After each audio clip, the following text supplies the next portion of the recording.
Part in the dark. It's where I come to think. I've realized something in living my life. That God gives us the guidelines. He paints a border. Life's pretty much a puzzle. You ever notice whenever you do a puzzle, you always try to get all the edges first so everything else can just fall into place?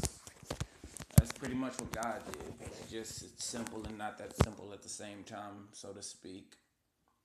If I can break it down, I know I'm a child of God and I know I am supposed to be a beacon, somebody who can help save somebody by telling them about what He's done for me and showing them the way I live my life. They can get to that level. Even if I'm not there yet and I'm just walking by faith, I can eventually get there. And once I get there, they'll finally stop seeing someone who's telling them and they'll hear what I've been telling them. Because like my mom said, you can listen to something, but until you hear it, you won't actually learn. Well, I asked myself this question today: why am I a warrior? Why do I fight? Why do I practice martial arts? And it's not because of that's who I was made to be. Growing up in high school, I used to get bullied, which is weird because everybody looks at me and all my old friends used to talk to me about you've never been bullied and all this crap. But they didn't know crap. They only knew me after high school, after I grew up, after I'd done all the training and all of this. And it's just, I made myself a fighter. I made myself the guy who saw a sword in the stone and picked it up. God made me the guy who goes and talks to somebody who's been hurt by a bully. So now you gotta wonder, with all the stuff that you chose to do, who are you? God gave you the guidelines, but you were supposed to figure out, you were supposed to figure it out. Where do you fit in the picture? When somebody see your life and it is the Van Gogh, your life is the Mona Lisa of somebody, what do they see without everything that God just made you to be? Because we're waiting for somebody to just figure it out, but when we figure it out, we illuminate it. You turn the lights on, there's a light in your head, it comes on. I want to say pardon me for sitting in the dark with this, but you don't understand. It's my solace, it's my throne. And saying that doesn't mean I'm depressed, it just means it's simple.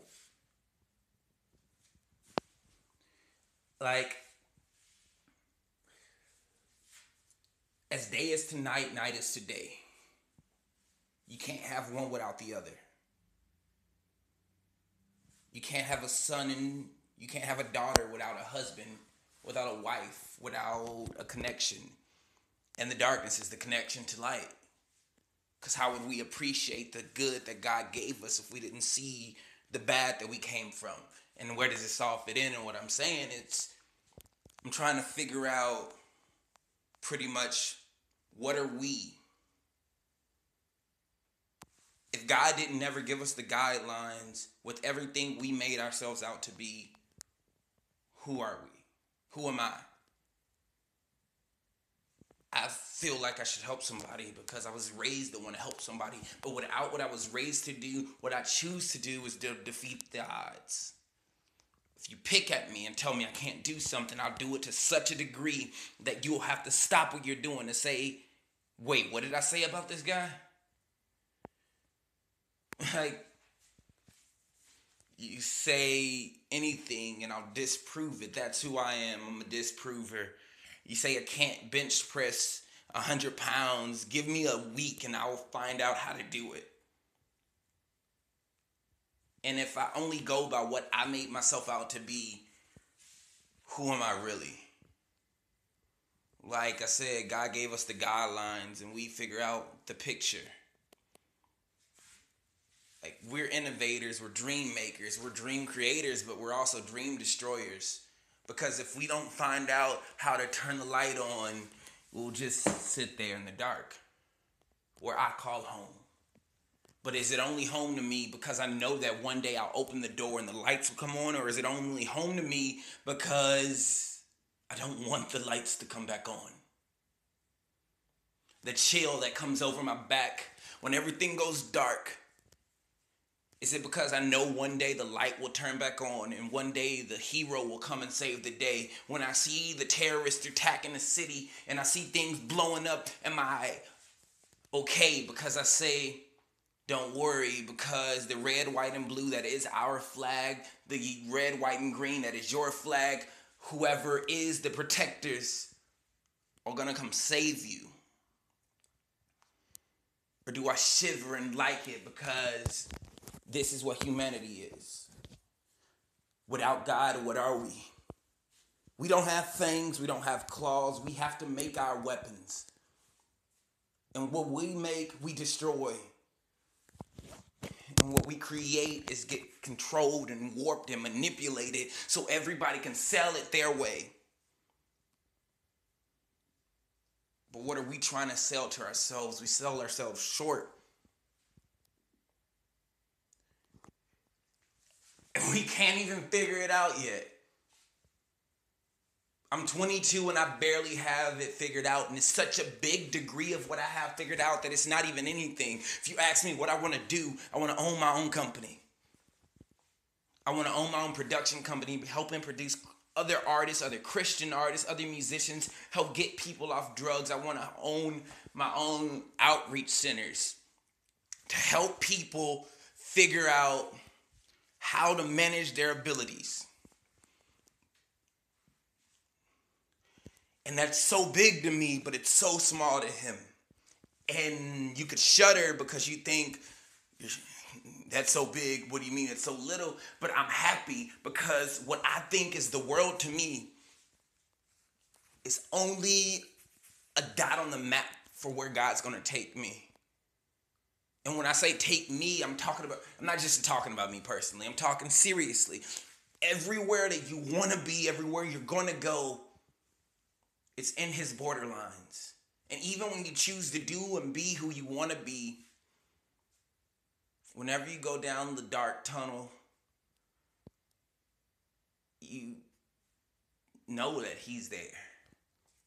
And I guess that's where the shiver down my back comes.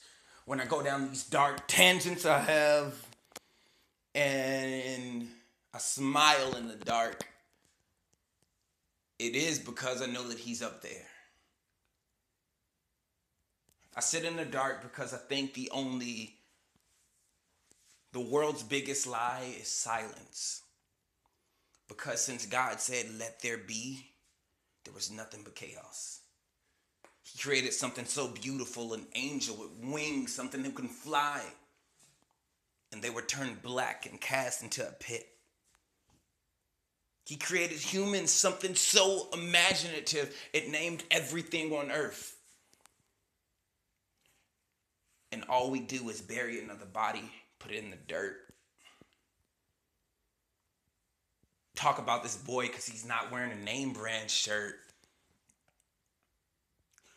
Or point at this guy who's gay, but really you are, so you want to make fun of him that day. The biggest lie is silence. It's not innocence. Because we've been making so much noise, spiritual, metaphysical, by nature. We set fires to beauty. So Snow White didn't have to wonder who's the beauty and who's the beast. Because we are the beauty and we are by birth the beast. We were imagined to be greatness. We were birthed into corruption.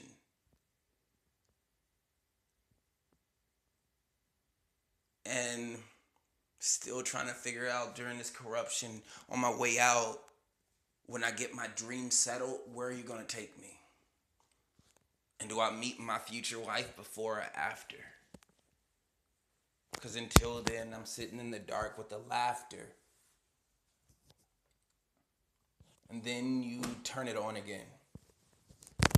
And I wonder how get the best strategic mind ever. Because everything that I'm saying, everything that I'm doing is something that someone else has done. Something that my future wife is going through. And how I get over it is going to help her. or how she got over it is going to help me. But as a group, there are countless others, like all of us around the world, that are strategically placed where they are so far away from us. So the day we finally meet, we tell them this huge story about how I got right here on this day when the sun was in this spot and I opened my mouth, or I looked to the left and I saw this boy, or I saw this girl who's sitting in a corner drinking a beer or smoking, and she looks so alone, and I go talk to her. And I know exactly what to say because I was there too. Well, I was there too. But it's all but a dream.